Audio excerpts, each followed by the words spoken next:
is $4.99.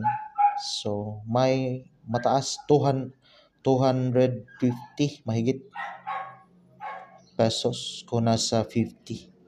So, mas mataas yung shipping kasi sa labas po itong eBay. So, dito po yan sa eBay. So, bago ito from February 7 to February 27. So, good quality yung barya. So, klaro yung letters at saka yung eagle. So, yan yung barya niya.